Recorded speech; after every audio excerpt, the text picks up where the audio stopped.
Have you ever noticed how a gray, drizzly morning makes you just want to immediately burrow right back under your duvet? Oh, absolutely. But then, a crisp, sunny day suddenly makes you feel completely invincible. It's night and day, literally. Right. You wake up, you look out the window, and if it's pouring rain, it's like every single cell in your body just whispers, let's just cancel everything today. Yes. The universal instinct to just stay in bed. Exactly. And it's not just in your head, it is exactly in your head, but in a very real chemical, biological way. Welcome to our deep dive. Glad to be here for this one. Today we are exploring the profound intricacies of weather, the realities of climate psychology, and the surprisingly nuanced art of small talk. It's a fantastic topic. We're drawing from some absolutely fascinating C2 advanced English linguistics material today. It's titled The Linguistic Sophistication of Weather and Climate Psychology. And our mission for this deep dive is a really fun one. It absolutely is. Because we aren't just going to look at some advanced English vocabulary in a vacuum today. We are going to decode why human beings are so universally, relentlessly obsessed with the weather. We really are obsessed. We are. And we're going to look at the evidence detailing how atmospheric conditions physically alter our brain chemistry. And, crucially, we'll uncover how mastering weather-related language serves as the ultimate social lubricant. Which is so important. Right. This is a topic that might seem mundane if you just think of it as, chatting about the rain. But when you look at the linguistics and the neuroscience combined, it is deeply complex and anything but boring. Okay, let's unpack this. I want to start right at the beginning with the sheer biological power of the sky above us. Let's really look at that feeling of lethargy we were just talking about. Rainy day fatigue. Yes. You're standing at the window, you see this utterly bleak, overcast sky with relentless drizzle, and it completely saps your motivation. There's this irresistible urge to surrender to sleep. The bleakness feels almost paralyzing. It really does. And I think everyone listening to this has experienced that exact feeling. The hypnotic sound of rain on a window pane lulling you into a state of perpetual drowsiness. But what the source material reveals is that this isn't just a lack of willpower. No, not at all. It's a physiological reality. Neuroscientists have established a direct, measurable correlation between our exposure to sunlight and our brain's production of serotonin. Serotonin being the key here. Exactly. When the light hits your retina, it signals the hypothalamus in your brain. On a bright day, that signal triggers the release of serotonin, which helps regulate your mood, your energy levels, and your overall feelings of well-being. So it's literally a chemical switch being flipped by the sun. Precisely. But when the sky is thick with clouds and the rain is pouring down, that lux level... The intensity of the light, right. Right. The actual intensity of the light hitting your eyes, it plummets. Consequently, your serotonin levels drop right along with it. We are effectively at the mercy of atmospheric conditions. So when someone says, this weather is really getting me down, they aren't just being melodramatic. They are describing a genuine neurochemical response to a lack of solar radiation. That completely reframes how you look at a rainy morning. You aren't just tired or being lazy. Your brain is actively starved of a neurotransmitter. That's exactly what's happening. And then you have the complete opposite end of the spectrum. Think about those days when the sun is out, there's a crispness to the air, and suddenly you find yourself brimming with energy and enthusiasm. It's an instant shift. Stepping out into brilliant sunshine provides an instantaneous uplift. It's something that feels almost euphoric. I actually want to ask you, the listener, right now, how does the weather tangibly influence your own emotional state? It's a great question to reflect on. The next time you wake up and the sky is gray and dreary, I want you to notice that overwhelming sense of inertia and recognize it for what it is. It's your brain chemistry reacting to the barometric pressure in the light environment. And we have to recognize that this environmental reaction is so powerful that for many people, it shifts from a temporary mood change into a clinical condition. You're talking about SAD. Yes. SAD, seasonal affective disorder. This is a clinically recognized condition characterized by depressive episodes that correlate directly with specific seasons. It's almost always the winter months. It's not just the winter blues, then. No, it's a profound disruption of the body's internal systems. Right, and the prevailing theory attributes this directly to that diminished sunlight exposure we were talking about. When the days get shorter and darker, it disrupts the body's circadian rhythm. That internal clock. Exactly. It doesn't just lower serotonin, it also impacts the production of melatonin, which is the hormone that regulates sleep, So your whole internal clock gets thrown completely out of whack. Your body thinks it should be sleeping at 4 in the afternoon because the sun is going down. And if we look at the evolutionary biology of this, it actually makes a lot of sense, even if it's maladaptive for modern life. How so? Well, the symptoms of seasonal affective disorder are very distinct. You have persistent low mood, deep lethargy, social withdrawal, and a very specific increased craving for carbohydrates. The carb cravings are so real in winter. They are. Now think about what our ancient ancestors needed to do when winter approached. They needed to conserve energy, stay inside, and consume calorie-dense foods to survive the cold and the scarcity. Oh, that makes perfect sense. What we now call SAD might, in part, be an ancient survival mechanism, a kind of human hibernation instinct that's misfiring in a modern era. Because today, we are still expected to work a standard 9-to-5 job, regardless of whether it's blindingly sunny or pitch black outside. That evolutionary perspective is fascinating. You're basically battling thousands of years of genetics that are actively telling you to eat bread and go to sleep. Exactly. And it's incredibly common depending on where you live. This condition has a remarkably high prevalence in higher latitudes. Yes, geography plays a huge role. Take Scandinavian countries, for example. In the depths of winter, daylight hours can be incredibly brief, sometimes as few as 5 or 6 hours of sunlight a day. If your brain relies on sunlight to produce the chemicals that keep you happy and energetic, a 5-hour daylight window is going to have a massive, tangible impact on an entire population. It absolutely does, which is why treatments for this are taken very seriously in those regions. Like light therapy. Yes, light therapy is a major one. It involves using specially designed lamps, usually around 10,000 lux, that simulate natural sunlight. You sit in front of them in the morning to essentially trick the brain's hypothalamus into halting melatonin production and jump-starting serotonin. That's incredible. Cognitive behavioral therapy is also a highly effective treatment mentioned in the sources. It helps people restructure how they perceive the winter months, breaking the cycle of negative thought patterns associated with the cold and the dark. Changing the mindset along with the environment. Right. And of course, medication is utilized for more severe cases. Yeah. The takeaway here is the profound validity of weather's impact on our psychological well-being. It is grounded in clinical reality. So if we connect this to the bigger picture, because the weather affects human beings on such a fundamental neurochemical level, it completely makes sense that it naturally forms the absolute foundation of human interaction. It is the one thing we all share. We all share this sky, and we all share these biological reactions to it, which brings us to the cultural institution of weather talk. Yes, the concept of the weather as the ultimate social lubricant. Weather permeates virtually every aspect of daily conversation. It is arguably the most ubiquitous topic of discourse across the globe. For sure. But in British culture, for instance, discussing the weather isn't just a polite habit. It is a deeply ingrained social ritual. It's practically an institution. And it exists to solve a very specific human problem. The awkwardness of unscripted interaction. I love looking at it this way because small talk gets such a bad rap. People constantly disparage small talk as being superficial, trivial, or just a waste of time. It's often seen as meaningless filler. But anthropologists and linguists argue that it serves a profoundly vital social function. It's the primary mechanism we use to establish rapport with one another, to signal that we are sociable and non-threatening, and to navigate potentially awkward social situations with grace. And the weather is the undisputed king of small talk. Why is that? For 3 very specific reasons. It is universally experienced, it is endlessly variable, and most importantly, it is emotionally neutral. That emotional neutrality is the linchpin of the whole system. Think about the sheer absurdity of the alternatives. Oh, the alternatives are terrifying. Imagine you are standing at a bus stop next to a complete stranger. You can't exactly turn to them and say, "So, tell me about your deepest existential anxieties." Definitely not. Or, what are your thoughts on current geopolitical conflicts? That would be profoundly inappropriate, highly invasive, and probably terrify the poor person. They would walk away immediately. But if you turn to that exact same stranger and say, "Dreadful weather we're having, isn't it?" Instant connection. Instantaneously, you have established a rapport. You've signaled, "I acknowledge you, I am friendly, and we are experiencing the exact same minor hardship together."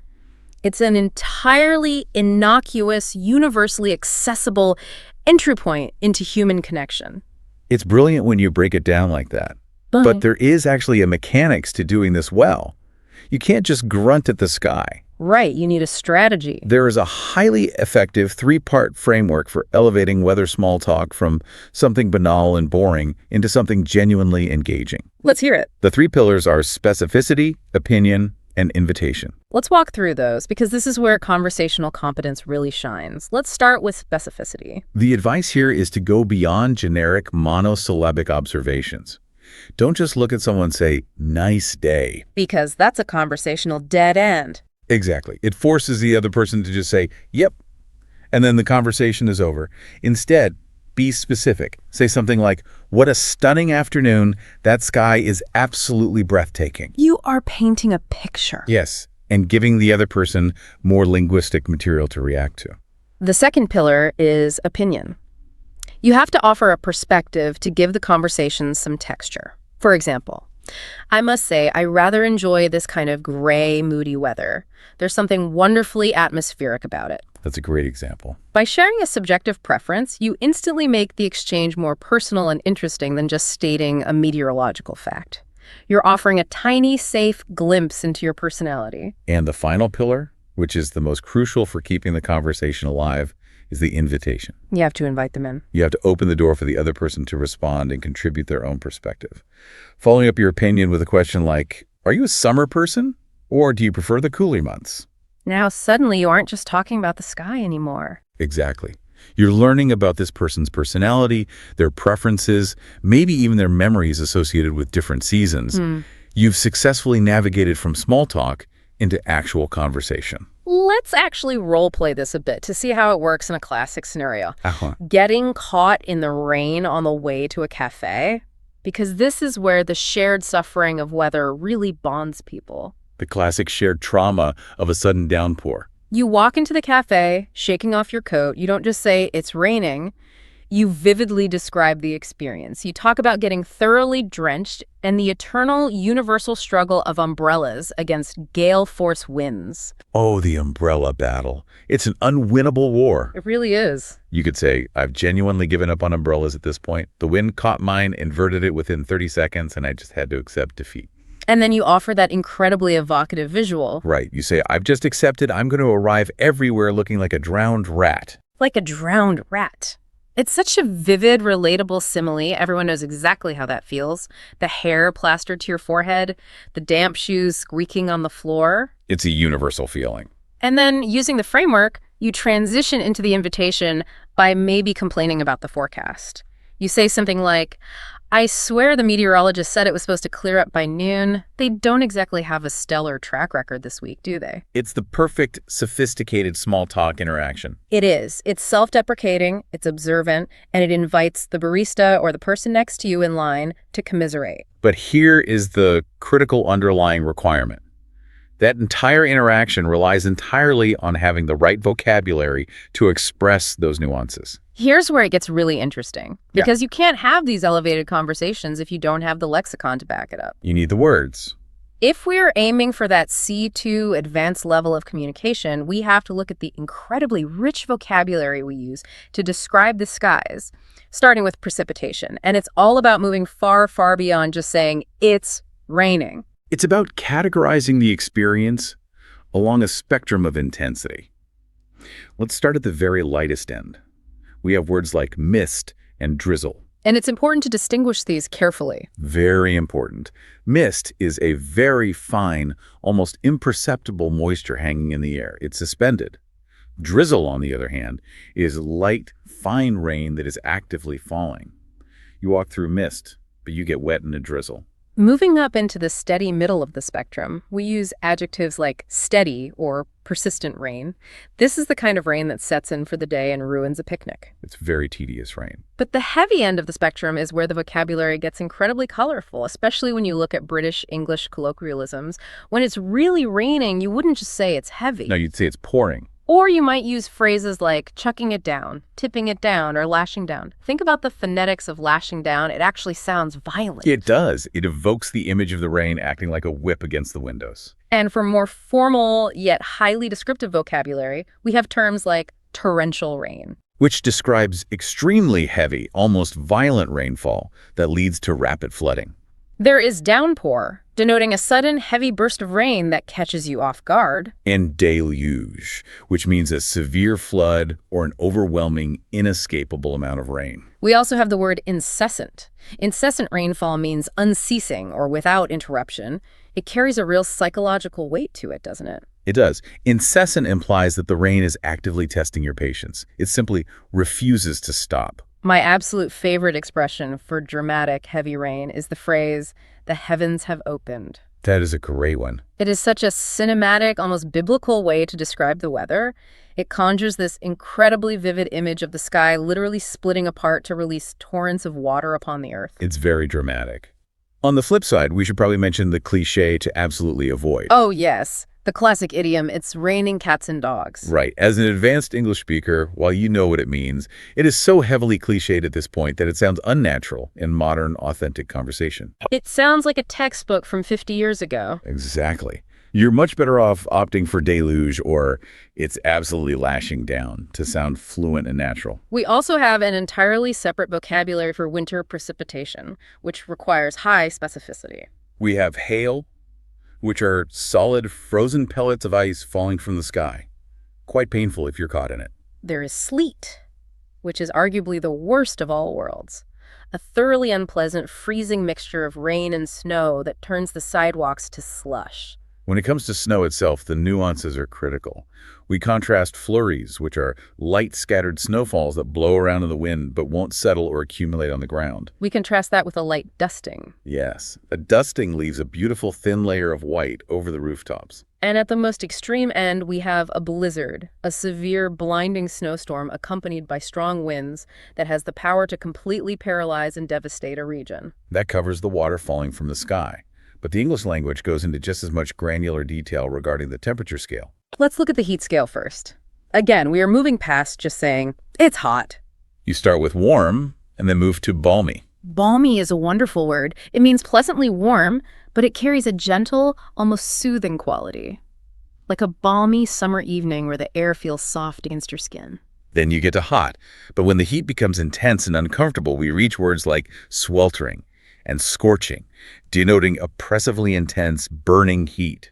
I think the most evocative word on the heat scale is stifling. If we dissect the specific connotation of this word, it's fascinating. Stifling doesn't just mean hot. It carries the literal connotation of suffocation. Suffocation. Yes. It's used when the heat is so intensely humid and heavy that it physically alters the air. High humidity actually displaces oxygen in the air, making it literally harder for your lungs to draw breath. That is intensely precise language. So when you say the heat is stifling, you are embedding that physical sensation of breathlessness into the adjective. It's incredibly precise. And the cold scale is equally detailed and sensory. We start at mild, which is moderate and comfortable. Then we get crisp, which is a wonderful adjective for cool, fresh weather. It implies a clarity to the air, particularly associated with bright autumn mornings. Next is brisk. If you contrast a soft breeze with a brisk wind, brisk suggests a sharp, invigorating kind of cold that makes you want to walk a little faster. Then comes chilly, which is the point where it becomes noticeably uncomfortable if you aren't wearing a proper coat. As we move into extreme cold, the vocabulary becomes quite aggressive. We use terms like bitter or biting cold. These words actually personify the weather. They describe a harsh, piercing cold that actively attacks you. It feels personal. It does. When you experience a biting wind, the wind chill is literally stripping away the thermal layer of heat your body produces over your skin. The cold feels like teeth. Finally, at the absolute extreme, we have frigid or sub-zero. Frigid is the kind of severe, intense cold that cuts right through you, bypassing your clothes entirely and chilling you to the bone. The richness of these words is just incredible. So I have a challenge for you, the listener. Abandon your monosyllabic answers. Next time someone asks you about the weather, don't just shrug and say, "it's sunny" or "it's cold." Try painting a picture with these advanced words. Tell them it's absolutely glorious out there, not a cloud in the sky. Or complain that the wind is absolutely biting today, it cuts right through you. Right. It will immediately elevate the quality of your interactions. What's truly beautiful is how this rich, descriptive language naturally evolves as the Earth tilts on its axis throughout the year. We seamlessly transition from daily weather phenomena into the broader emotional and aesthetic resonance of the seasons themselves. Let's explore that aesthetic journey. First, just a quick linguistic note from the source material. Autumn is the predominant term in British English, while fall is the standard in American English. Both are perfectly acceptable and widely understood across all varieties of English. But what is truly captivating is the vocabulary associated with the emergence and fading of the seasons. Let's look at spring. The language of spring is intrinsically linked to the emergence of new life. We use words like blossoming, blooming, and budding. You might describe a garden as bursting into life after the winter thaw. It's all about expansion and potential. Summer, conversely, brings a lexicon centered around heat, light, and a kind of languid pleasure. We talk about heat waves and humidity and landscapes that are sun-drenched. There's also the phrase basking in the sunshine.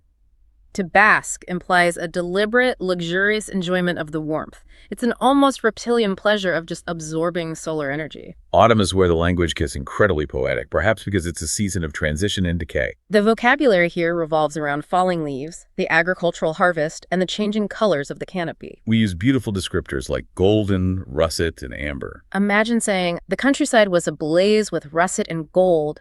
Using the word ablaze to describe leaves is a stunning piece of imagery. It frames the dying of the leaves as a spectacular, fiery event. Finally, winter brings a starker, much more minimalist vocabulary. Words like frost, ice, bare trees, hibernation, desolate, and the depths of winter. It describes a landscape stripped bare of its ornamentation. This brings us to a really intriguing area of discussion, a bit of armchair psychology regarding our seasonal preferences. Oh, I love this part. There's a theory that our subjective preferences for certain seasons might actually reveal fundamental aspects of our personalities and our internal emotional landscapes. Yes. Like, do autumn enthusiasts tend to be more introspective and contemplative? There's an argument that people who love autumn are drawn to the moody, fading light. It's a season that encourages you to slow down. To stay indoors, read a book, and prepare for the quiet of winter. It appeals to a more reflective state of mind. On the other hand, those who enthusiastically declare summer as their favorite season are often stereotyped as being more extroverted, sociable, and energetic. They thrive in bright, sun-drenched environments where the days are long and socializing is easy. While we know it's not hard science, it makes you wonder if the season we prefer reflects our natural internal tempo. We can explore that emotional landscape deeply by tracing the psychological journey of living through a long, severe winter, particularly for those in higher latitudes. The evolution of feeling is very specific here. It is. It begins with a sense of enchantment. The first snowfall of the year transforms the landscape into a pristine, ethereal wonderland. There is a preternatural silence that descends upon the world. Because the snow literally acts as an acoustic dampener. Exactly. It absorbs the ambient noise of a city or a forest. It feels magical. But then the romanticism erodes. It always does. It inevitably does. The reality of contending with months of sub-zero temperatures, shoveling driveways, navigating treacherous black ice on the roads, and enduring perpetual grayness slowly grinds you down. By the time February rolls around, the novelty is worn completely thin. You are thoroughly sick of wearing 5 layers just to go to the grocery store. The isolation and the cold become oppressive. Which leads to arguably the most profound emotional shift we experience all year. Because the winter is so psychologically taxing, the transition from winter to spring carries an immense emotional weight. Think of the imagery of a tentative crocus or snowdrop pushing its way through the hard, frozen earth. Seeing that tiny emergence of fragile life after months of desolation brings an almost palpable sense of renewal and optimism. The joy of spring is entirely dependent on and amplified by the severity of the winter that preceded it. So what does this all mean? It means that the weather isn't just a physical phenomenon happening outside our windows. It has seeped directly into our psychology, our emotional rhythms, and deeply into the very structure of our language. The metaphorical weather functions as a fundamental framework for conceptualizing the entire human experience. This is a crucial point for anyone looking to truly master the English language. Weather metaphors are so deeply embedded in English that native speakers use them constantly without even realizing it. Perhaps because Britain, where the language originated, is an island nation with incredibly volatile, changeable weather. Exactly. The English-speaking psyche fundamentally equates emotional and social turbulence directly with meteorological phenomena. Let's go through some of these C2 level idioms because they are incredibly useful and they perfectly illustrate this point. First, under the weather. This simply means feeling unwell or slightly ill. I'm not going to make it to the party tonight. I'm feeling a bit under the weather. It's a perfect example of linking our internal physical health directly to external atmospheric conditions. Then we have, every cloud has a silver lining. This is the classic idiom for finding the positive element or opportunity in an otherwise adverse or gloomy situation. The cloud is the problem, but the sun glowing behind its edges is the hope. Another powerful one is to weather the storm. This means to endure a difficult period successfully, remaining steadfast and emerging intact on the other side. A business might weather the storm of a severe financial crisis, or a couple might weather the storm of a difficult patch in their relationship. Conversely, we have a storm in a teacup. This implies an exaggerated fuss or a massive controversy over a matter that is actually trivial. All the violence of a storm contained in something completely harmless. I really love to be snowed under. It means to be completely overwhelmed with work or responsibilities. It brilliantly evokes the image of an avalanche.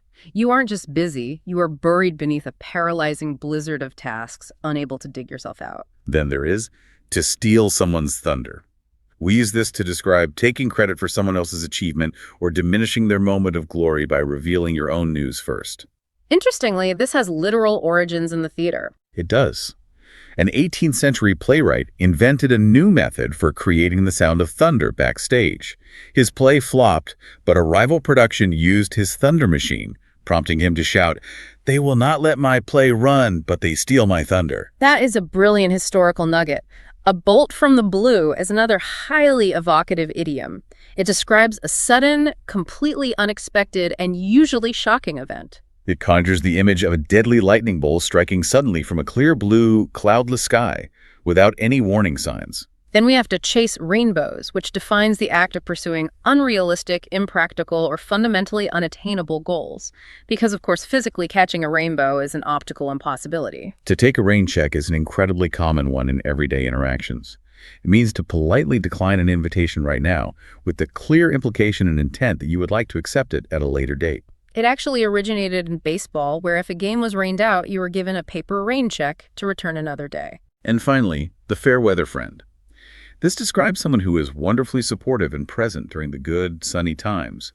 But the moment difficulties arise, they vanish. The moment the metaphorical weather turns bad and you actually need them, they are nowhere to be seen. We can also look at a series of rapid-fire metaphorical extensions that further prove how our psyche relies on this imagery to describe personalities and moods. A genuinely cheerful person is said to have a sunny disposition. A cold, unwelcoming response to an idea is a frosty reception. A romantic relationship characterized by frequent, passionate conflict is a stormy relationship. A persistent, lingering worry is a cloud hanging over someone. A period of unnatural, tense tranquility right before a major crisis hits is the calm before the storm. Being supremely euphorically happy is being on cloud nine. Being impractical or disconnected from reality is having your head in the clouds. And accomplishing a difficult task with minimal effort is to breeze through it.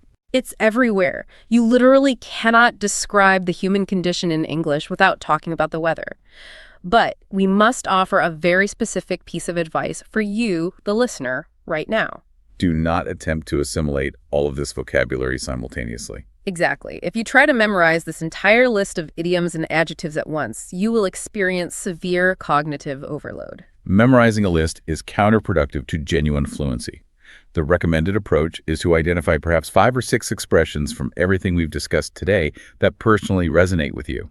The key to mastering advanced language is contextual usage. You need to make a conscious effort to deploy those specific words in authentic, real-world communicative situations over the next week. That active recall and contextual application is how you embed them into your long-term memory. And most importantly, do not be paralyzed by the fear of making errors.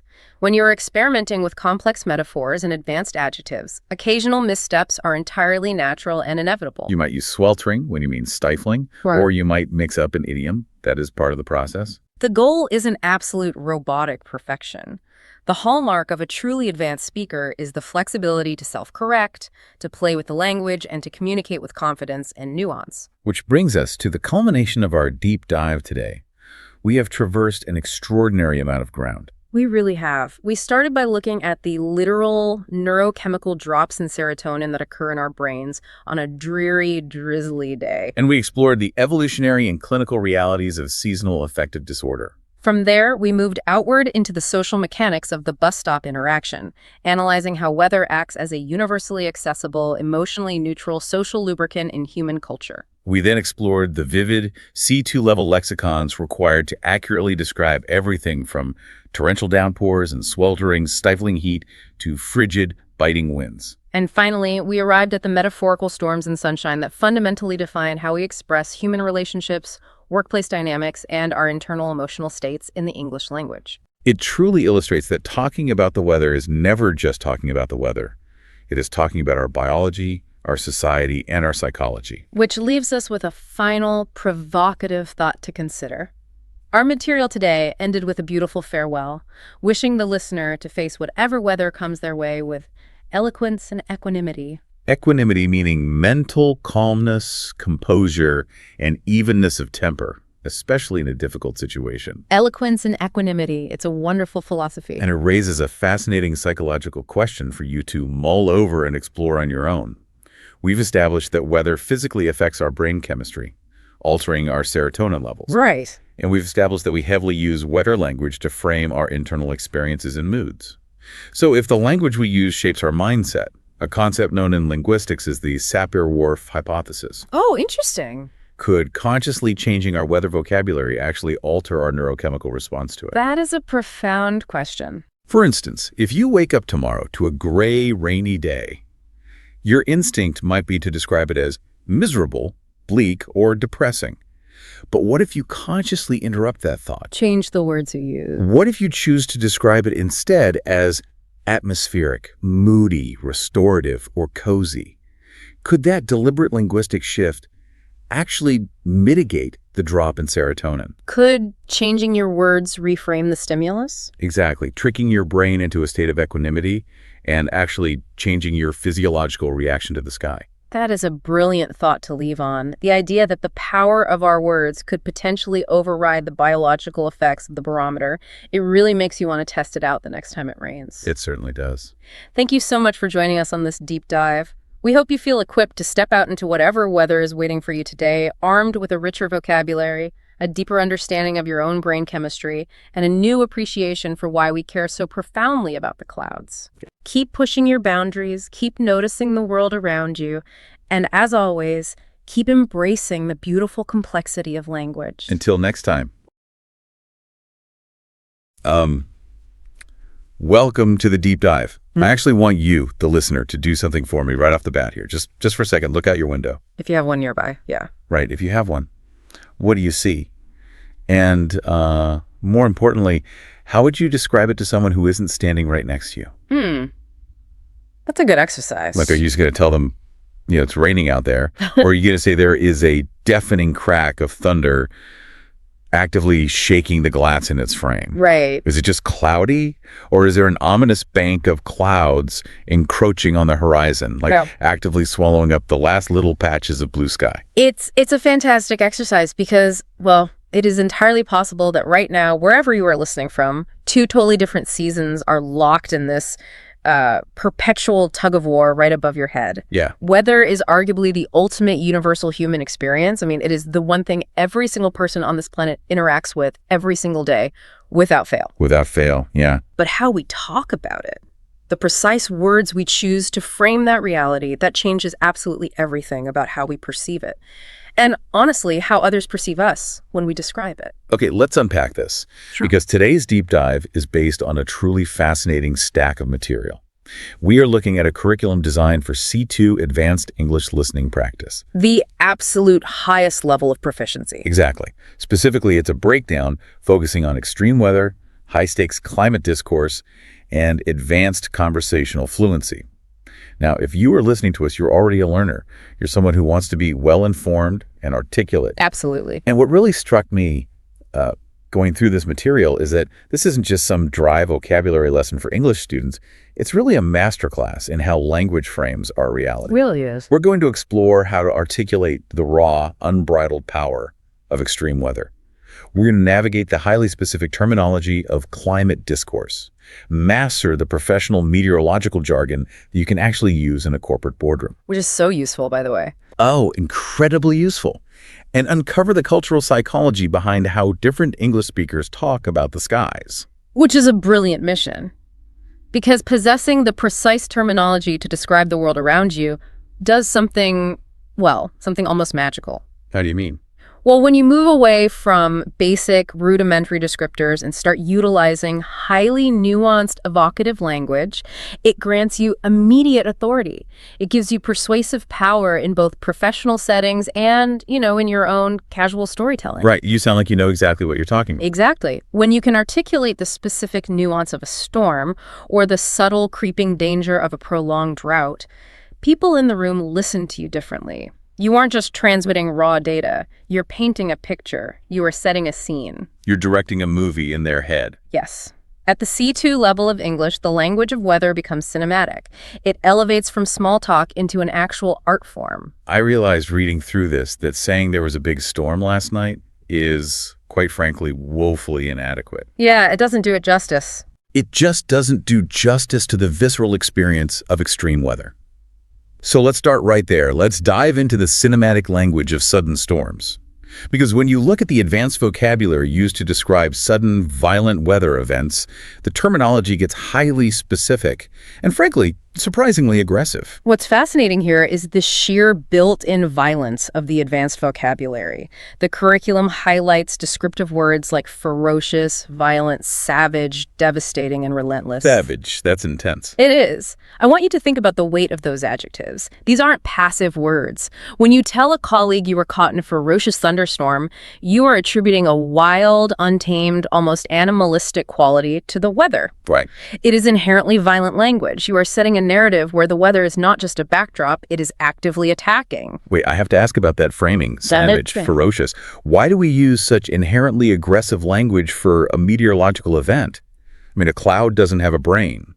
Is it just for the sake of drama, or is there a psychological reason we frame the sky as this angry entity? It's deeply psychological. When human beings are confronted with forces exponentially larger and more powerful than themselves, we instinctively personify that force to make sense of our own powerlessness. Oh, that makes a lot of sense. Right.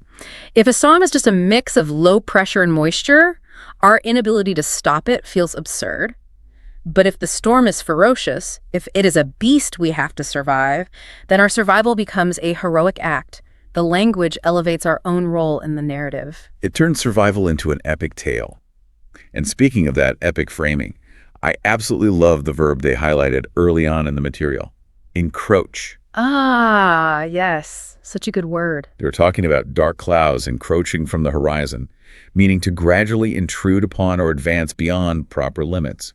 It paints this incredibly cinematic picture of the weather acting as an invading army. It's not just getting cloudy.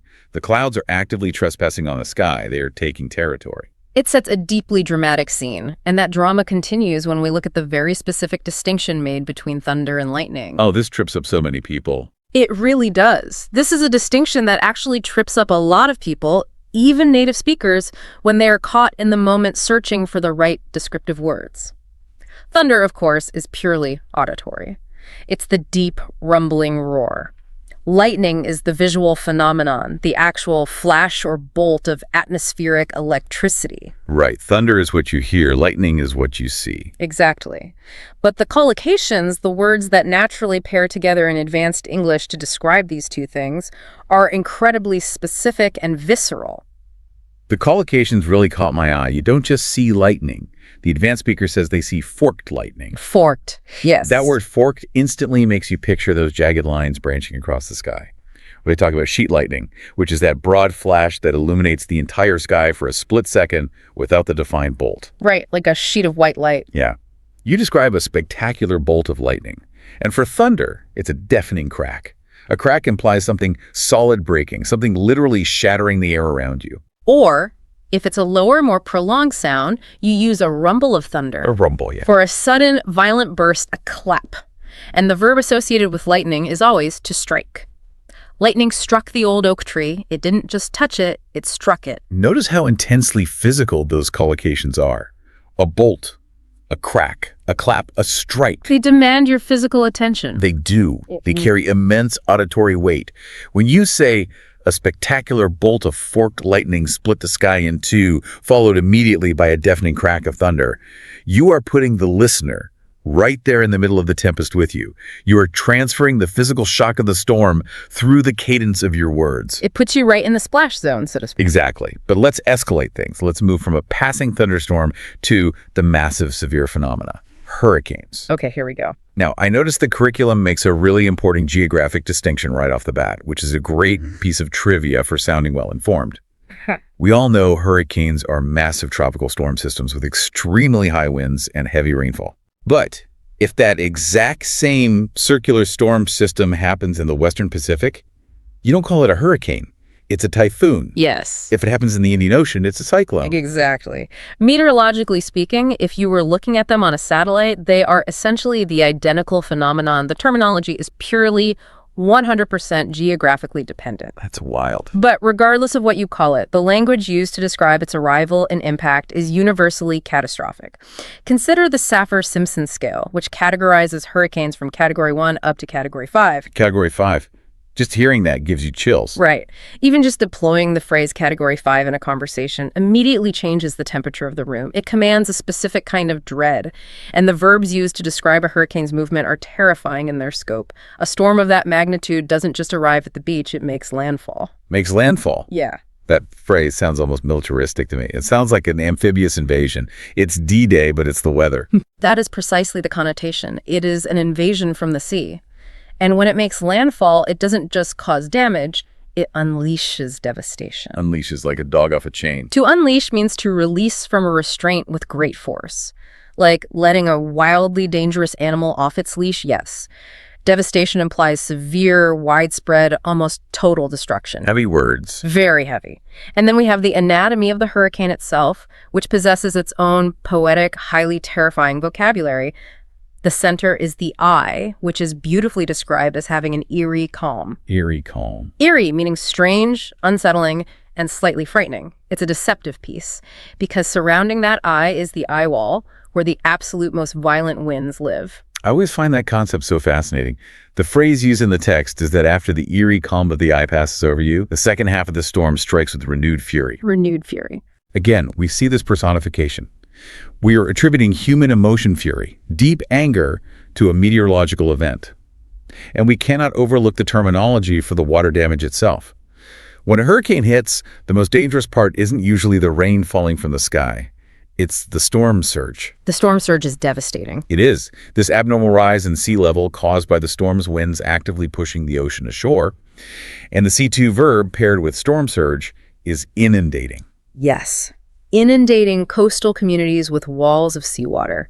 To inundate is to flood, to completely overwhelm. It's such a powerful, heavy verb. It makes you feel incredibly small. It really does. The language is specifically designed to convey the absolute powerlessness of human structures against the raw, indifferent force of nature. It conveys a total lack of control. And that scale of destruction brings us to the next phenomenon covered. Tornadoes. Ah, tornado. Now, unlike the massive, sprawling, days-long nature of a hurricane, a tornado is highly concentrated and incredibly brief. But the destruction within that concentrated area is just as extraordinary. The time frame changes the vocabulary entirely. Hurricanes are drawn out. Tornadoes are instantaneous trauma. Instantaneous trauma. Wow. And just like hurricanes have the Saffir-Simpson scale, tornadoes are measured on the enhanced Fujita scale, ranging from EF0 to the catastrophic EF5. Right. The text notes that in American English, the colloquial term twister is widely used, and there is an entire geographic region in the central United States colloquially known as Tornado Alley, because the atmospheric conditions make it so uniquely prone to this activity. Tornado Alley. But the vocabulary of a tornado's lifespan, how it forms and moves, is what is truly captivating from a linguistic standpoint. It's the visual progression of the words. Before it even touches the ground, it's a funnel cloud.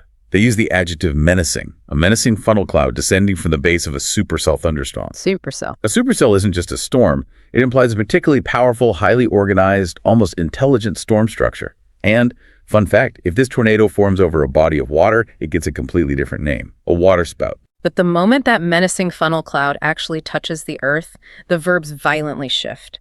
A tornado doesn't just pass through a town or blow over the trees, it tears through. Tears through, yeah. It moves violently and rapidly, ripping things apart. It doesn't just damage buildings, it levels entire neighborhoods. Think about that verb. To level.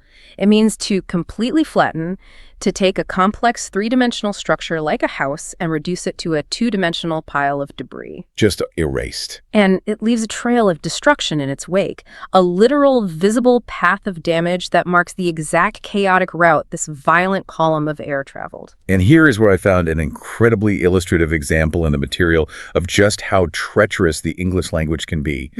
When talking about the absolute ground-up destruction caused by extreme weather, whether it's a tornado leveling a town or a wildfire burning a forest, the advanced vocabulary uses the word raze, R-A-Z-E. Yes, wildfires that razed thousands of hectares of forest. It is a brilliant and highly dangerous linguistic trap. It is. Because raze, R-A-Z-E, sounds exactly identical to the word raise, R-A-I-S-E. But raise means to lift up, to build, to elevate. They mean the exact polar opposite of each other. Completely opposite. Imagine being a news anchor getting handed a breaking script or listening to a frantic radio broadcast. If you are listening to someone describe a disaster and you lack that C2 level contextual awareness, you might hear the word raise and think something is being lifted or constructed. You might think, oh, they're raising new homes in the area. Right. When in fact the word is raise, and it means everything is being utterly eradicated from the face of the earth. Navigating these auditory pitfalls is a true hallmark of advanced proficiency. It requires you to rely entirely on the context of the sentence to decipher whether a town is being built up or burned down. That would be a terrifying misunderstanding on a live news broadcast. But that intense, immediate destruction got me thinking about the disasters you can't see coming. Oh, the slow ones. Exactly. We've been talking about the explosive, sudden violence of tornadoes and hurricanes. But the material takes a really profound turn here. We move away from the cinematic language of sudden storms to explore weather phenomena that are less sudden and arguably far more destructive over time.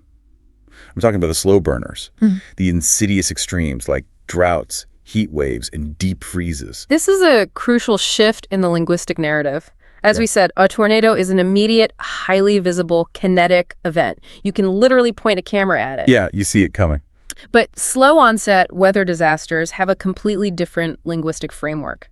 The vocabulary shifts from verbs of sudden violence to adjectives of prolonged suffering. Let's look at droughts. When we talk about droughts, we aren't just talking about a lack of rain. The key adjective the curriculum pairs with drought is insidious. Insidious, I love that word. Proceeding in a gradual, subtle way, but with incredibly harmful, even deadly effects. It's the absolute perfect word. It really captures it. A drought doesn't tear through a town in 5 minutes like a twister. It sneaks up on you. It's like an uninvited guest who slowly poisons the well. You almost don't realize you're in a disaster until you're surrounded by it. And the verbs associated with it reflect that deep feeling of entrapment. A region isn't struck by a drought. It is gripped by a devastating drought. Gripped by. Held tightly, choked, unable to escape. And the consequences are described with equally heavy, almost suffocating language. A drought isn't just bad for local farming. It is decimating agricultural output and threatening the livelihoods of millions. Decimating. Let's look at decimating. Historically, it meant to destroy 1 in every 10, but in modern advanced usage, it means destroying a massive, catastrophic proportion of something. And livelihoods, that is a vital piece of C2 vocabulary. Because it's more than just a job. Exactly. It doesn't just mean a person's 9-to-5 job. It encompasses a person's entire means of securing the necessities of life, their home, their food, their stability. When you use a phrase like decimating livelihoods, you are instantly elevating the discourse from a meteorological report to a profound human tragedy. So think about how you describe the extreme temperatures in your own daily life. When it's really uncomfortably hot in the summer, do you just walk into the office and say, wow, it's very hot out? Or do you capture the actual reality of a heat wave? Most people just say it's hot. Right. But a heat wave is defined as a prolonged period of excessively hot weather, significantly above the seasonal average. And the descriptive words used to elevate this are massive. You don't just have a hot week, you have an unprecedented heat wave, never seen or experienced before in recorded history. Temperatures soaring to a staggering 47 degrees. Soaring. Soaring. Rising rapidly to a great height, like a bird in flight, and staggering, astonishingly large, almost unbelievable to the human mind. It also touches on the severe secondary effects. We aren't just talking about sweat. We are talking about health implications like heat stroke, profound dehydration, and heat exhaustion, which disproportionately impact vulnerable populations. Yeah, it's not just uncomfortable, it's dangerous. And going back to our treacherous homophone, these staggering temperatures create the absolute perfect bone-dry conditions for those catastrophic wildfires that raise the landscape. It's this terrifying domino effect of vocabulary. The unprecedented heat wave, the prolonged insidious drought, the staggering temperatures, they all interlock to create the catastrophic event. But what goes up must come down. Right into the cold. The material doesn't just stick to the heat. It swings the pendulum all the way to the other end of the thermometer to explore extreme cold weather zones. And the vocabulary here changes from words of heat and burning to words of paralysis. Paralysis is the exact right word. We start with blizzards. These are severe snowstorms characterized by strong, sustained winds, heavy snowfall, and dramatically reduced visibility. But look at the phrasing used for the impact on human civilization. It's so descriptive. The blizzard brought the entire eastern seaboard to a standstill, with accumulations exceeding 60 centimeters. A standstill. It causes human civilization, all our modern movement, our commerce, our daily lives to simply freeze in place. Nature hits the pause button on humanity. A standstill. And accumulations, the specific formal noun for the amount of snow that has built up layer by layer over time. Then there are the ice storms. Freezing rain, coating every single surface with a heavy, dangerous, beautiful, but deadly layer of solid ice. The most common collocation here, the phrase that weather reporters use constantly, is that the ice storm knocked out power. Knocked out power. The literal physical weight of the ice brings down the power lines, snapping tree branches, plunging entire communities into darkness. And speaking of plunging, they also talk about cold snaps or cold spells. Yes, sudden, incredibly sharp drops in temperature. An Arctic cold snap plunged temperatures to -20, catching many residents off guard. Plunge. To plunge is to fall suddenly and dramatically, like diving off a high cliff into deep water. And to be caught off guard means to be surprised when you are entirely, dangerously unprepared. Which happens a lot in these sudden events. But honestly, my absolute favorite linguistic moment in this entire section of the material is how they describe the mechanics of the extreme cold at a global level. They talk about the polar vortex. The polar vortex. It genuinely sounds like the title of a sci-fi blockbuster. This summer, the polar vortex. It really does. It's actually a large area of low pressure and cold air surrounding the Earth's poles. The text explains that when this vortex weakens, it's described as a destabilized polar vortex.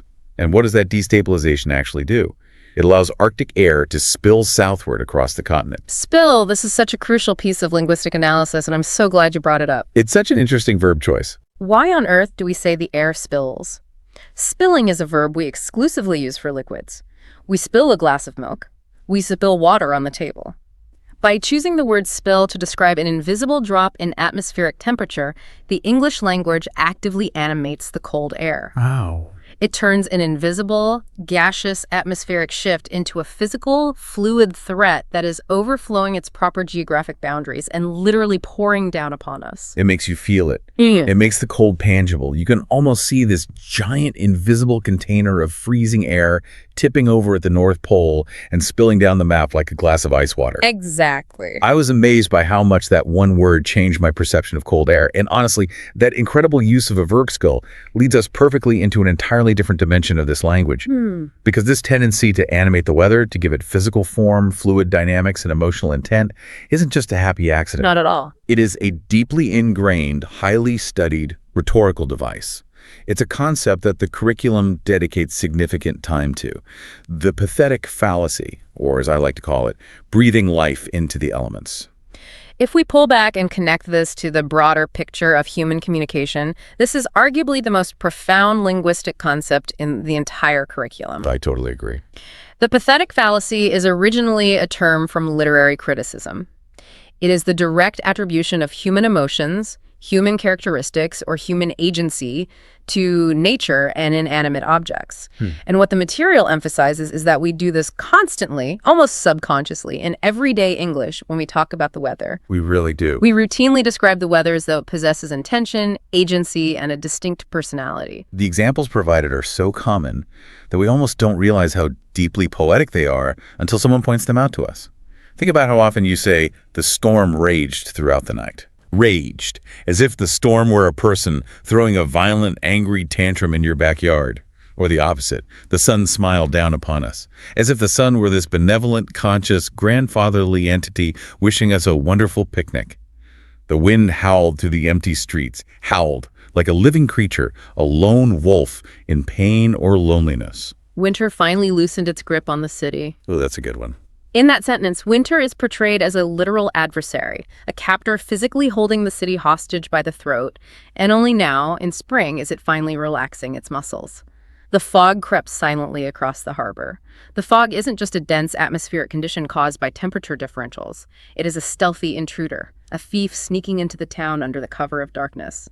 The pathetic fallacy is absolutely everywhere in our daily speech. And the curriculum dives deep into how this rhetorical device is basically the load-bearing backbone of classic English literature.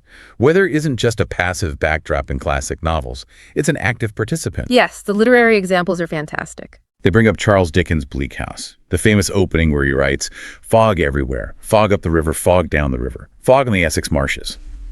The text points out that this constant repetition of the creeping, suffocating fog isn't just for atmosphere. It perfectly mirrors the impenetrable, suffocating complexity of the legal system that Dickens is furiously critiquing in the novel. The weather is the theme. It obscures the truth just like the lawyers do. They also highlight Emily Bronte's Wuthering Heights, which is perhaps the ultimate example. Oh, definitely. The wild, tempestuous, violent weather of the Yorkshire moors is entirely inextricable from the passionate, turbulent, and highly destructive emotions of the characters themselves. The storm rattling the windows at the Heights isn't just a passing storm. It is the literal physical manifestation of the characters' internal fury and heartbreak. The weather externalizes the psychological state of the people. They even bring poetry into it. T.S. Eliot's famous opening to his modernist masterpiece, The Wasteland. April is the cruelest month. It's a brilliant, shocking subversion of the pathetic fallacy. We expect spring to be happy, to be joyful, smiling, and full of rebirth. Calling April cruel shocks the reader right out of their complacency because it assigns malicious intent to the season of new life. It's jarring. And of course, the granddaddy of them all, Shakespeare's King Lear.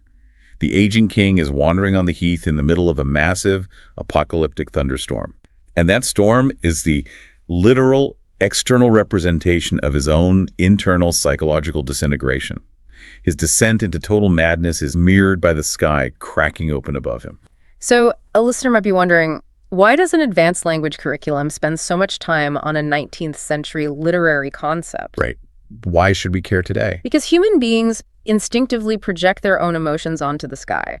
We are somewhat narcissistic as a species. We believe the universe is reacting to us. Using the pathetic fallacy isn't just poetic fluff meant for old books. It is a profound, incredibly effective everyday communication tool. When you are telling a story to a friend over coffee, or giving a presentation to a client, using this evocative language makes your narrative compelling. It resonates on a deeply emotional, almost primal level with the listener. I want you, the listener, to really think about this practically. Mastering the pathetic fallacy allows you to command the attention of a room. Imagine you are telling a story. If you just say, there was a strong wind last night, people might nod politely and move on to the next topic. Probably. But if you say, the wind howled relentlessly through the darkness, shaking the walls, you have instantly turned the weather into a character. You've made it the villain of your narrative. You are elevating everyday, mundane storytelling into an art form. You are captivating your audience by making the environment alive. It is the exact difference between merely transmitting data and actively sharing a lived experience. However, as beautifully poetic and engaging as the pathetic fallacy is, we have to make a very sharp pivot here. Okay, pivoting. Because the material moves us out of the realm of poetry and literature and firmly into a realm where absolute scientific, formal, and professional precision is required, we are moving into the high-stakes lexicon of climate discourse. Yes, and before we dive into this, I want to be very clear with you. We're going to explore the highly specific, formal language used globally to discuss climate changes. This curriculum is presenting the accepted, formal terminology of the global scientific consensus, And we're going to unpack those definitions exactly as they are laid out in the text, purely from a linguistic standpoint. Exactly. They're not endorsing any political viewpoints. Our mission is entirely to ensure you understand the weight and meaning of this C2 level vocabulary, because you will encounter it constantly in the news, in business, and in academia. And precision is the absolute operative word in this discourse. The material begins by making a critical distinction that many people, even native speakers, frequently blur in casual conversation: the distinct difference between global warming and climate change. They aren't the same thing. They are often used interchangeably, but they are not perfectly synonymous. Global warming refers specifically to the specific long-term increase in the Earth's average surface temperature. It is a single component. It is a single metric on a thermometer. Right. I always used to mix those up. Whereas climate change refers to the broader, far more comprehensive, systemic shifts in global temperatures and weather patterns over time. Correct. Climate change encompasses the warming, yes, but it also includes the altered precipitation patterns, the rising sea levels, and the increased frequency of those extreme weather events, the hurricanes and droughts we were just talking about. The text notes that while some changes are naturally occurring over millennia in contemporary modern discourse, the term predominantly refers to the rapid shifts driven by human activity since the dawn of the Industrial Revolution. To discuss this at a truly advanced level, you must master the vocabulary of the mechanisms driving these changes. First is the greenhouse effect. We hear that one a lot. This is the fundamental process by which certain gases in the Earth's atmosphere physically trap heat from the sun, preventing it from radiating back out into the vacuum of space. These greenhouse gases are primarily carbon dioxide, methane, and nitrous oxide. And the key vocabulary word paired with them is concentration. Concentration. It is the concentration of these gases that is driving a cascade of environmental consequences. A cascade is a brilliant visual word. It means a succession of events, each triggering the next, falling rapidly like a waterfall. And then there is the vocabulary of mitigation, how we talk about stopping or slowing the cascade. You hear the term carbon footprint everywhere. Everywhere, yeah. That is the total amount of greenhouse gases generated by a single entity's actions, whether that's a person, a corporation, or a whole country. And then there is the pivotal, highly debated term in international climate policy, net zero. Net zero. Net zero is the exact mathematical balance between the amount of greenhouse gas produced and the amount actively removed from the atmosphere. Oh. To achieve net zero requires a massive systemic transition. A transition away from fossil fuels. Fossil fuels, which include coal, oil, and natural gas, are defined as finite resources formed over millions of years from the compressed remains of ancient organisms. Finite is the key C2 word there, meaning they have a limit. They will eventually run out. Finite. The transition is moving toward renewable energy sources like solar, wind, and hydroelectric power, which are naturally constantly replenished by the Earth. And listen to the specific, incredibly heavy vocabulary used to frame this global transition. The transition is imperative if we are to avert the most catastrophic projections. Imperative. That is such a strong word. It doesn't mean it's a good idea. It means it is absolutely necessary, urgently required. Not optional? Not optional at all. To avert, to prevent or actively avoid a disaster from striking. Projections. The scientific data-driven estimates or forecasts of future trends, these words carry enormous weight, and the consequences outlined in this high-stakes lexicon carry even more weight. This is where the phrasing becomes intensely serious, bordering on apocalyptic. Let's unpack the specific formal consequences detailed in the text. First, rising sea levels. As polar ice caps and massive glaciers melt at an accelerated rate, the text states that low-lying island nations face an existential threat. Existential threat. I want to pause on that phrase, existential threat. This is profoundly heavy. An existential threat isn't just a difficult problem or an economic downturn. It is a literal threat to the very existence, the very survival and continuation of a nation. The projection is that these areas will become completely uninhabitable, literally impossible for human beings to live in. Imagine trying to use that phrase in a casual conversation. You can't. It is reserved for the highest stakes possible. Then there is biodiversity loss. A major term. The text reports that rapidly changing climatic conditions are disrupting fragile ecosystems to such a severe degree that scientists describe the accelerating rate as the sixth mass extinction event in Earth's history. Sixth mass extinction. That specific phrase is designed to instantly put the current era in the context of deep geological time, right alongside the asteroid that wiped out the dinosaurs. It is designed to shock. The vocabulary also details the process of desertification. Desertification. This is the tragic process by which previously fertile, arable land becomes increasingly arid, dry, and entirely unproductive for farming. And look at the specific verbs and nouns used to describe its movement.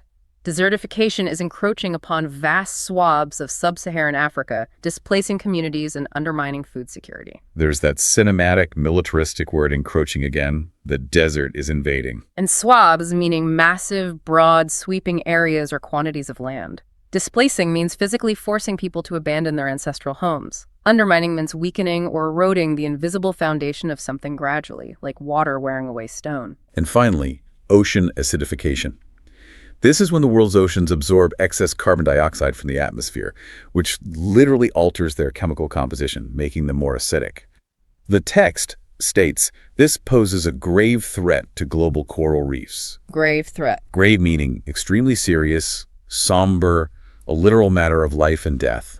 And to tie this all back to the extreme, violent weather we started with, the curriculum provides the precise, formal phrasing used by the scientific consensus to describe the link between the climate and individual storms. Yes, the text notes the exact scientific consensus phrasing. While no single weather event can be attributed solely to climate change, the scientific consensus is that anthropogenic warming is amplifying the frequency and severity of such events. Lots of heavy words there. Anthropogenic is a crucial high-level C2 word. It means originating in human activity, caused by humans. Amplifying means increasing in magnitude or volume, turning up the dial on the danger. And consensus means the broad, general agreement among the vast majority of experts. I really want to stress this to you. Understanding these terms, existential, imperative, anthropogenic, avert, consensus, it is absolutely non-negotiable for anyone looking to be considered well-informed in today's professional, academic, or political landscapes. It's essential. If you are sitting in a boardroom discussing corporate sustainability or attending a university lecture or even just trying to read a major international newspaper, this is the required lexicon. You have to know the fundamental difference between a carbon footprint and a carbon emission, between global warming and climate change. Using these words correctly instantly signals to everyone else in the room that you are deeply engaged with the complex reality of the modern world. And speaking of that professional landscape, that provides an excellent, seamless transition into how we actually deploy this language in our daily careers. I love this part. Because weather terminology doesn't just exist in poetic 19th century literature or at high-stakes global climate summits. It heavily permeates everyday professional life and business operations. This brings us to a fascinating area: meteorology in the boardroom and achieving true professional and conversational fluency. Here's where it gets really interesting to me, because weather jargon is hiker-specific depending on exactly what industry you work in. The curriculum kicks this off by looking at the media, specifically the incredibly precise, almost musical register of a BBC forecaster. Oh, the BBC forecasters have very distinct style. If you have ever listened to British weather reporting, it has its own distinct, highly measured, incredibly calming rhythm. They don't just stand there and say, it's going to rain a lot tomorrow. They say, tomorrow we'll see a band of rain sweeping in from the Atlantic, clearing to leave bright spells by the late afternoon. It is a very comforting, deeply authoritative cadence. Let's break those phrases down. A band of rain refers to a distinct, visibly moving area of rainfall on a meteorological radar. It sounds organized. Sweeping in implies a broad, dramatic, but orderly arrival. Bright spells refers to specific, temporary, highly welcomed periods of sunshine breaking through between the clouds. Bright spells, nice. The text also lists common broadcast phrases like outbreaks of rain, which implies intermittent, scattered, almost unpredictable periods of rainfall rather than a continuous, miserable downpour. And overcast skies, meaning the sky is completely, uniformly covered by a thick, gray blanket of cloud. You also have to know the specific metrics they use on the news to sound fluent. There's wind chill, which is the perceived temperature on your skin when the wind speed is factored in. Important in winter. Very. The thermometer might say -5, but the forecaster will warn you that the wind chill makes it feel like a dangerous -15. Visibility, which is how far you can literally, physically see through the fog or driving rain. And the UV index, the numerical measure of the strength of sunburn causing ultraviolet radiation from the sun. But the material moves well beyond the television media into specific, heavy-duty industrial sectors. Okay. Take aviation and maritime professions, for example. These are industries that have a literal life-or-death relationship with the weather. Right. Pilots constantly talk about turbulence, the irregular, bumpy movement of air. But more importantly, for logistics, they talk about wind direction relative to travel. A tailwind blows in the exact same direction the plane is traveling, actively pushing it forward, saving time and immense amounts of jet fuel. Tailwind is good? Exactly. A headwind blows directly against the nose of the plane, slowing it down and burning profit. A crosswind blows perpendicularly across the runway, making landings incredibly challenging and dangerous. They also use the fascinating term ceiling. In aviation, the ceiling isn't the physical roof of the airplane cabin. It's the measured height of the lowest layer of cloud cover. If a pilot says the ceiling is too low, it means they literally can't make visual approaches to the runway. Which is a huge problem. Huge. And out on the ocean, maritime workers deal with a whole different set of terrifying terms. Gale force winds, sudden squalls, and heavy swells, which are large, rolling, deep ocean waves that don't break like beach waves do. Yeah. Over in the agriculture sector, the terminology shifts entirely away from travel and focuses squarely on delicate growth cycles. Farmers are constantly worrying about soil moisture, precipitation levels, and most critically, an unseasonably late frost. Unseasonably late, meaning a weather event happening entirely out of its typical expected temporal pattern. If a hard frost hits in late spring, after the delicate plants have already bloomed, the text notes it results in a significantly diminished harvest. Diminished meaning severely reduced or lessened in value. And then we get to the office. Yes, perhaps the most universally applicable everyday part of this professional section is when the curriculum provides a simulated dialogue between two corporate colleagues discussing business logistics and construction. Yes, this is the classic boardroom application. Picture this.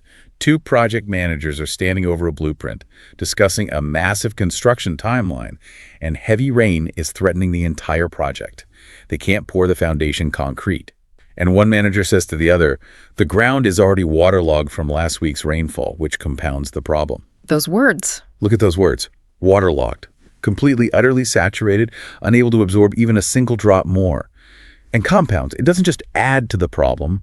It multiplies it. It makes it infinitely more complex and difficult to solve. Exactly. Imagine if the manager just said, the ground is wet, which makes it bad. It sounds entirely unprofessional. By saying it is waterlogged and compounding the problem, they command respect. It sounds so much better. And their proposed solution in this dialogue is equally drenched in high-level professional jargon. They refuse to proceed with the concrete pour because they explicitly state they do not want to compromise the structural integrity of the foundation.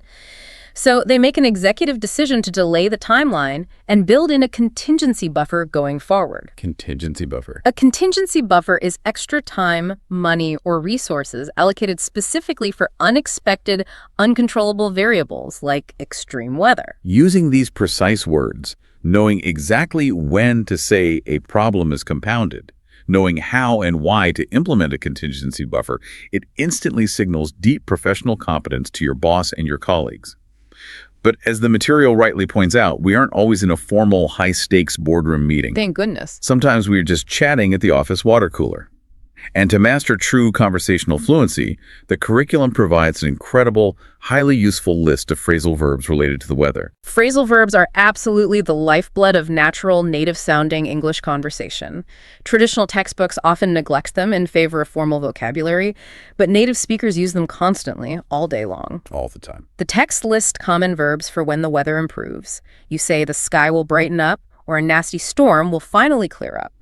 When the weather gets worse, the terminology shifts. The sky will cloud over, or the wind will start to pick up in strength. But the really nuanced ones, the ones that show true mastery, imply a subtle human emotion alongside the weather.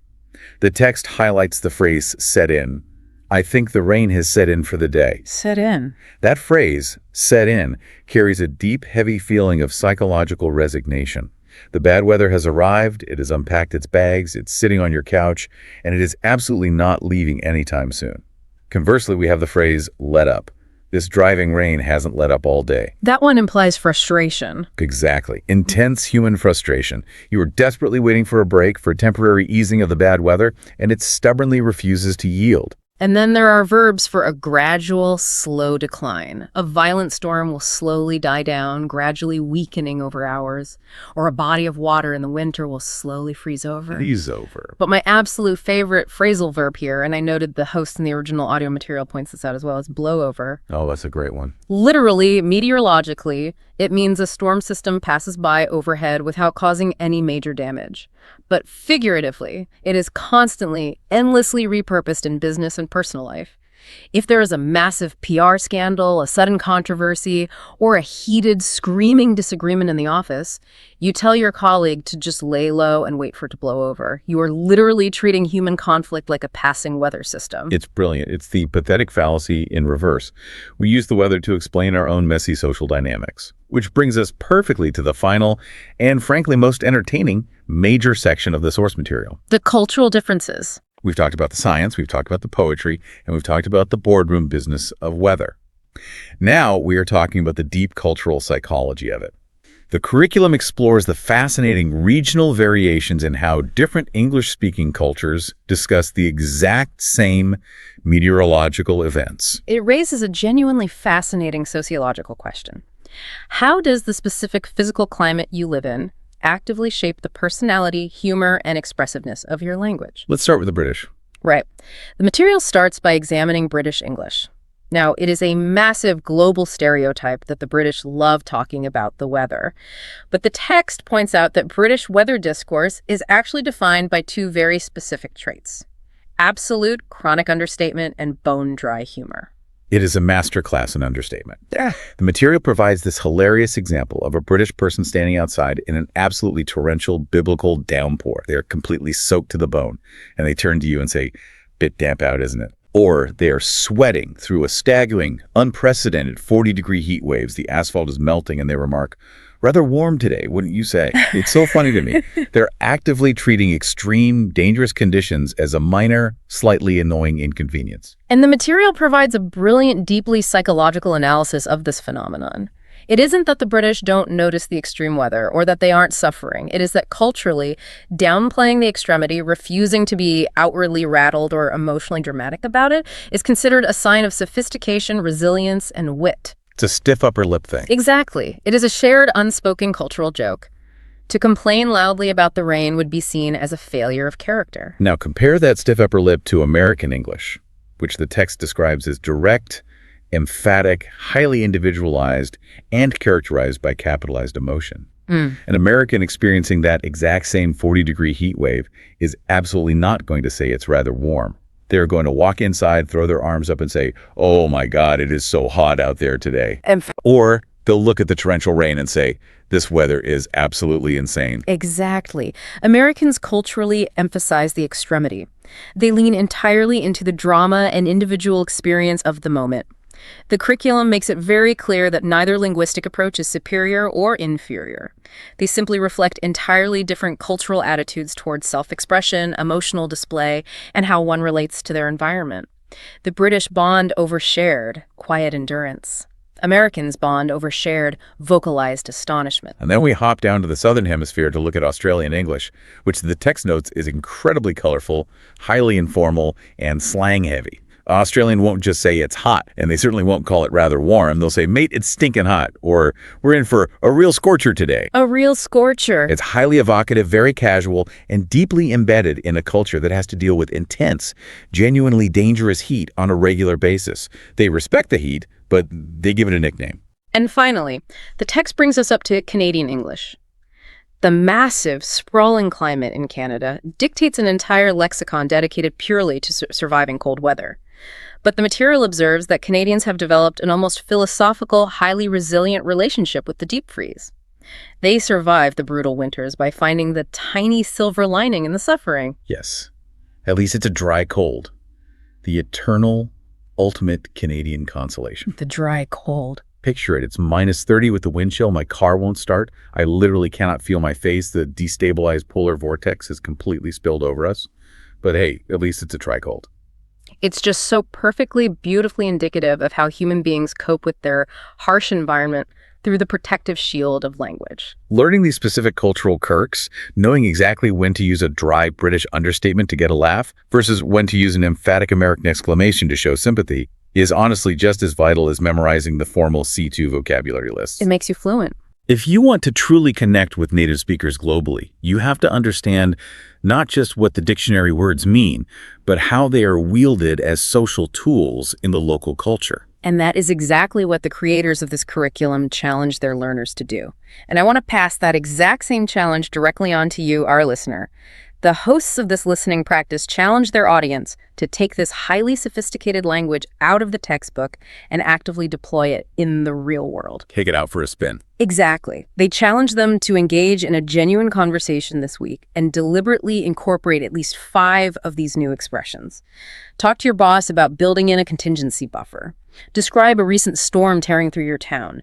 Mention a destabilized polar vortex at a dinner party. Or, if you want a quieter challenge, write a short, highly evocative paragraph describing the exact weather outside your window right now, intentionally using the pathetic fallacy to make the weather a character. I highly endorse that challenge. It is entirely about moving from passive reception of vocabulary to active, confident creation. That is the exact moment how mere knowledge transforms into true fluency. Well, what an incredible journey this has been today. We have covered an expansive, frankly staggering amount of linguistic territory over the last hour. We started by plunging into the violent, highly cinematic, ferocious vocabulary of sudden storms.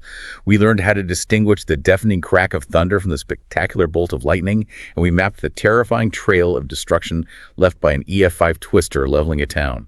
We then transitioned into the creeping psychological dread of the insidious extremes, analyzing the slow onset disasters of gripping droughts, soaring, unprecedented heat waves, and the paralyzing accumulation of blizzards driven by a destabilized polar vortex spilling across the map. We took a really deep, fascinating literary dive into the poetic beauty of the pathetic fallacy, discovering exactly how writers like Dickens, Bronte, Eliot, and Shakespeare breathed human life, malicious intent, and tragic emotion into the fog, the wind, and the driving rain. We carefully navigated the highly precise, high-stakes lexicon of global climate discourse. We unpacked the crucial differences between global warming and climate change, and we grappled with the heavy, formal C2 phrasing of existential threats, desertification, and anthropogenic amplification. We walked right into the corporate boardroom, learning how to utilize the BBC forecaster's confident, comforting cadence, the aviation sector's crucial headwinds, and the business logistics of waterlogged foundations, structural integrity, and life-saving contingency buffers. And finally, we traveled the globe, comparing dry British understatement, dramatic American emphasis, colorful Australian slang, and the eternal Canadian consolation of the dry cold. It serves as a profound, overarching reminder that language is never just a neutral tool for describing the world around us. It is the active lens through which we actually construct and experience our reality. And that leaves me with a final, somewhat provocative thought for you to mull over as you go about your day. We've spent this entire deep dive looking at the most advanced, highly developed C2 level vocabulary the English language currently possesses to describe the weather. But, as we discussed in the climate section, we are undeniably entering an era of entirely unprecedented meteorological events. Very true. The scientific consensus points to phenomena, temperatures, and storm scales we have quite literally never seen before in human history. So here is my question. If language shapes how we perceive reality, and reality itself is rapidly changing into something completely unrecognizable, how long will it be before the English language is forced to invent entirely new words to describe the skies of our future? Will this current C2 vocabulary, all these powerful words we just analyzed, eventually become obsolete because they simply aren't strong enough to describe the storms of tomorrow? That is a chilling and, frankly, entirely necessary question to ponder, because historically, when reality outpaces our vocabulary, language must either evolve to meet the moment or it fails us entirely. Definitely something to think about the next time you look out that window. Thank you so much for joining us on this deep dive, and I have to say, I cannot think of a better way to end this than by borrowing the wonderful, optimistic sign-off from the original audio material we studied today. It is a brilliant sentiment to leave our listener with. May your skies be clear, your vocabulary be expansive, and your confidence be unwavering. We will catch you on the next deep dive.